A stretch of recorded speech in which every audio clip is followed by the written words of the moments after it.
સત્યની સાથે જનતાનો અવાજ।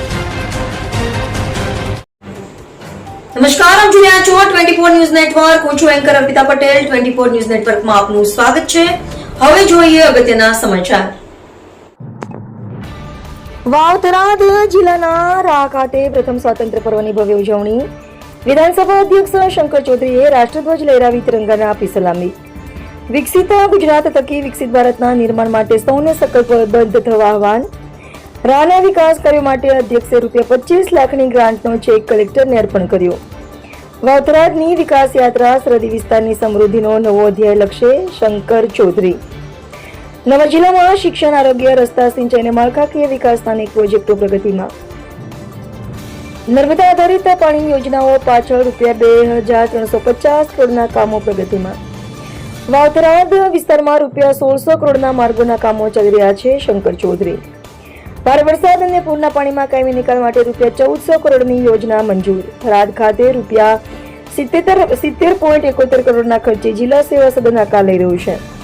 શ્રેષ્ઠ કામગીરી કરનાર અધિકારીઓ, કર્મચારીઓ અને નાગરિકોનું સન્માન કરવામાં। વૃક્ષારોપણ કરી પર્યાવરણ સંરક્ષણનો સંદેશ અપાયો।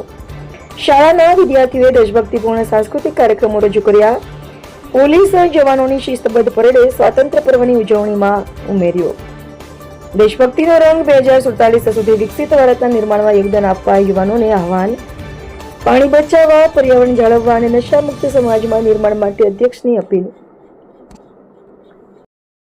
સાહેબ, શું કહેશો આજે ખાસ કરીને ભારતીય પોશાક પહેરીને આપણે રાષ્ટ્રધ્વજ સલામી આપી?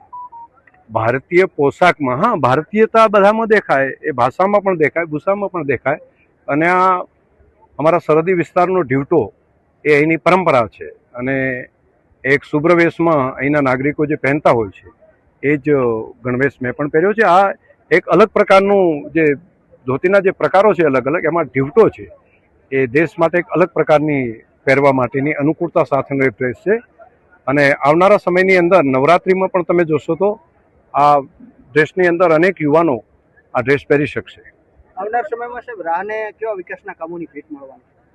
ઘણી બધી આજે જ જાહેરાત કરી છે અને આજે જ એના ખાતમુહૂર્ત બહુ મોટા પ્રમાણમાં કરી રહી છે। 80માં સ્વતંત્ર પર્વ નિમિત્તે આજે સરહદી વિસ્તારના થરાદ જિલ્લાના રા ખાતે આજે યોજવામાં આવ્યો।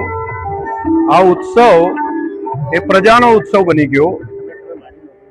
હજારોની સંખ્યામાં જનમેદનીએ રાષ્ટ્રીયતાના આ કાર્યક્રમને પોતાનો કાર્યક્રમ બનાવીને દરેક ઘર ઉપર તિરંગા લગાવવાની સાથે સાથે આ સીમાવર્તી ક્ષેત્રના લોકોએ પોતાની રાષ્ટ્રભક્તિ ઉજાગર કરી છે।